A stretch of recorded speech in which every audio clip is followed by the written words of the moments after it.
Yeah, so I think, we don't want to, the trial and error that I think Stuart's talking about here is what Andrew was referring to, just kind of, build it and throw it out there into actual deployment into the real world. And it's not the same as saying throw out the experimental process or scientific method. I think that's exactly what it's saying, is that we actually need to bring that kind of scientific method and experimental process to studying whether or not we've got good alignment in our systems before they get out there. Because, and Stuart can talk for himself, but making the point that these are much more powerful, and in many ways they end up being quite centralized. There's ways in which we get very centralized effects.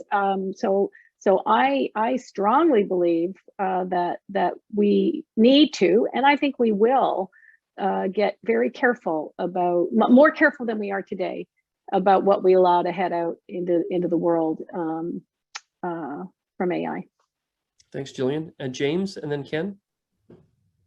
I think I've got 2 points here. First, we of course live in a world where we have accepted civilization-wide tools that are beyond simple sort of anarchic trial and error. We've accepted the market, right? We've allowed the market to sort of reduce a bunch of decisions down to single dimensions. And in that way, we've got an example of a civilization-wide tool for collective intelligence that we've learned to accept. And then the second thing is, maybe this points to the good news of the fragmentation of the world, that in a sort of no longer fully connected global world, perhaps we'll be able to see whether certain systems work better than others. And then perhaps we'll find out that there are disastrous consequences to pure trial and error. And in such, we might be able to learn from that. And in part because we've got clear vocabulary about how to think about these machine learning models. Ken Nickerson, over to you. Yeah, so, I'm sitting here in Chernobyl right now, which shows that sometimes our technology gets ahead of us. And, as a species, even in golf, you have mulligans when we screw up. Unfortunately, because of the advancement of our tools, our screwing up gets bigger and bigger. And that's when it's not malevolent, it's not weapons based. And so I think that the trial and error period, we can't afford anymore. And what we're going to move to, and I put it in the comments, but is an intense amount of simulation, whether it's digital twin or IoT or whatever tools you use, where we can look at an almost n-dimensional type of alternatives, and at least categorize the buckets into the 1 million that are probably a bad idea, and the 3 or 4 that look like will cause the least harm with the most advancement. And so I do think we're going to shift how we think about things from purely reaction of an animal to maybe scenario type based planning of our modern business thinkers, to the future where we'll actually play, live, and think through our options in a simulated space before executing them in the real world. Excellent, thanks, Ken. After hearing all the arguments, a few people changed their position. David Lowen, David, and then Ian, what motivated you to change your position on this? Yeah, I appreciate what Ken and James just had to say, actually, about how the trial and error process has been, in some cases, disastrous, and so we need to be more careful, not to dismiss the scientific method, which I think is very important. So I would just agree on those bases. Okay, Ian and Alexandra. Thank you very much. To Alex's point earlier, I think a lot of the issues that I see are that dismissing the idea of trial and error, I don't necessarily know that there is a better solution, but that the idea of simply trialing out these systems, hoping they work, and implementing them at a large scale presents a lot of risk, and that's something that we need to be more cognizant of and more aware of. And I don't know what the system that we would look at is, but I'm not sure that simply continuing to test things and hope they work ends up being the appropriate solution. Thank you, Ian. Alexandra, and then Christina. I changed my mind because there was a comment, I think, from Chris Hadfield about whether we can or will is 2 different things.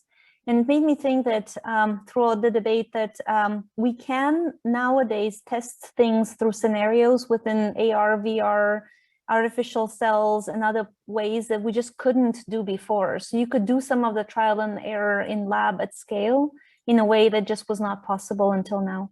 So it's a great honor to have such an amazing group of people talking and thinking about this problem. If you've read Nick Bostrom's book, Superintelligence, he calls solving this problem the essential task of our age. And I happen to think that that's right. So the subject of this first debate is about, to some extent, you know, I think I phrased it as should, but there's also, I think, a valid question of will, right? As a practical matter, given the way the world works, is it actually going to happen that we switch from doing things in this trial and error fashion? And I would say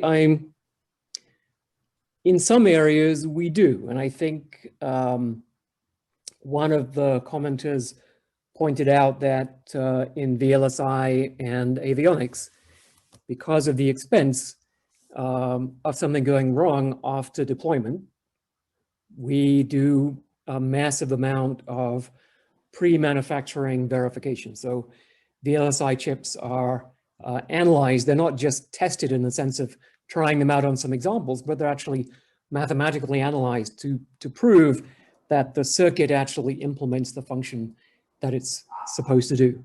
It's a difficult process sometimes, as with the Pentium. We make very subtle mistakes, and then those get discovered later. But really, the success of VLSI chips is quite amazing. These are objects that have literally billions of components, and yet they work the first time they come out of the press. So it's a good example of what can be done, but of course they're operating in a very constricted environment, right? As long as the temperature range is about right and there's not too much cosmic radiation, then they don't have to worry about anything except what's happening inside the chip itself. And nuclear power is sort of halfway in between, right? Before you can actually build and deploy nuclear power station design, we do a great deal of design verification. So you build simulations, you simulate all kinds of component failures, multiple component failures. You build enormous fault trees, you calculate probabilities of failure, mean time to failure. You need to show that your mean time to failure is in the millions of years before they'll let you build and deploy a nuclear power station. And again, even so, despite all that effort, and despite the fact that, you know, the people who are running those nuclear power stations do not want them to fail, they do fail. And I love the Chernobyl background. And I often use Chernobyl as an example. When people say, you know, don't worry, right? You know, no one could possibly deploy something that was really dangerous. That would be extremely stupid. In fact, I heard this from Jan LeCun at Facebook. You know, so I had two answers to that. One is Chernobyl, and the other one is click-through maximization, which is exactly what Facebook deployed. Right? And then after the fact, they found out that it was absolutely catastrophic, and they undid it. So even after having deployed click-through maximization and realizing that it was a huge mistake, Facebook was still claiming that no one would be so stupid as to deploy a powerful system with the wrong objective, right? Even though they had just done it themselves. So, you know, I don't have illusions about human nature and, you know, the increasing maturity of our civilization and all that stuff. Or, you know, so my position is really should. And the commenter who said that the software industry, I'll paraphrase here, the software industry is a disgrace, right? That's not what you actually said, but there's, you know, it's a bunch of, we teach them here at Berkeley. I'm sure you teach them there at Toronto. they don't really learn how to write software properly. As long as they can get it to compile, they get hired, they drink a lot of coffee, and then the software goes out the door. And it's really disgraceful. And just to give you a little data point, right? The total global revenues for software are about $500 billion dollars a year. The total cost of cybercrime, which is enabled by poor design of that software, is about 1 trillion per year, right? So these are not like, oh, you know, little things that we can fix up after the fact. And it's not like they're, you know, it's not like 1, which is the revenue, and epsilon, which is the error, right? It's almost the other way around. Epsilon is the revenue and 1 is the error, right? And so my sense is, and I actually sit on the board of Intact Financial, which is the largest property and casualty insurer in Canada. So many of you probably are Intact customers, and they're starting to do cyber insurance. My sense is that increasingly you won't get cyber insurance unless you use verified software. The insurers won't back warranties and guarantees on software unless it's formally verified, et cetera, et cetera. And, you know, I think this is going to push the technology of software verification in the same direction that has happened for hardware verification. What else did I want to say? The other thing is, you know, on the point that Peter made, that it's either trial and error or it's command and control. I don't see that that's the right dichotomy, right? It's a question of how much effort do you put into making sure that the system you're about to deploy is not going to have harmful effects before you deploy it.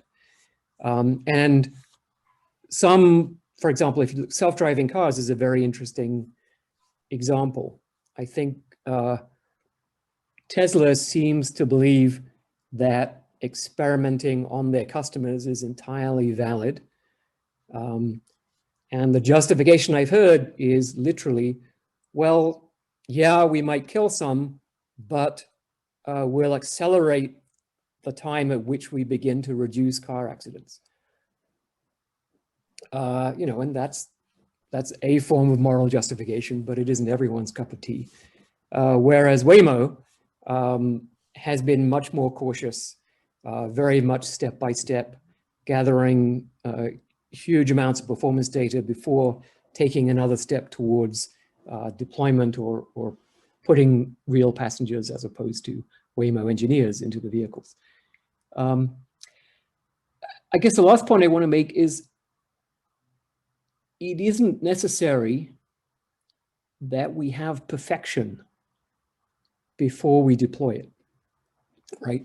So it's not that an error, in order to prevent deploying systems with erroneous objectives, the alternative is not only deploy systems with perfect objectives, right? And I don't want to anticipate too much the next 2 debates, right, which are about the second half of the book. But I think the key point in the second half of the book is there's a middle ground, right, which is deploy systems that know they don't know what the objective is, right? And those systems will behave more cautiously, and so they won't have the kind of horrendous side effects that we've seen from social media content selection algorithms. And I think this is an approach. I mean, for whatever reason, it's not an approach that really has been taken in a systematic way with software before. But you can see it in popping up, right? Once you get this mental picture, you can see it popping up all over the place, right? So you can see it to some extent in the way we design democratic systems, right? When we set up the machinery of government in a democratic country, we don't say what the objective is, right? In some sense, the machinery of government is supposed to not know what human beings want, right? And to ask them through elections, right? And so that system turns out to be much more robust than predetermining what the preferences of human beings are, and then setting up a machinery to optimize some specific set of preferences that we assume human beings hold, right? And you can see it in restaurants, right? The restaurant doesn't decide, okay, this is the perfect meal. Everyone who comes in, I guess apparently some sushi restaurants do this, and then they abuse the customers who don't like it. But most restaurants say, well, we're not going to say this is the perfect meal, everyone should eat it, right? We're going to set it up so that there's a process, right, where we don't know for any given customer what it is that they want, right? And then there's this process of negotiation where they choose something on the menu, and then you say, well, that's not really very good today. Maybe you should try this instead, and it goes back and forth, right? So this is it's actually quite a natural way to arrange things, and it's much more robust. And what we really have to do is to rebuild the whole of AI, because, you know, having written all those chapters of the textbook, every single chapter says, well, you know, here's a kind of AI system, here's how you specify the objective, you know, and they all require the objective to be fixed and known in advance before the AI system can be deployed. And now we have to redevelop all that technology on this more flexible and robust basis.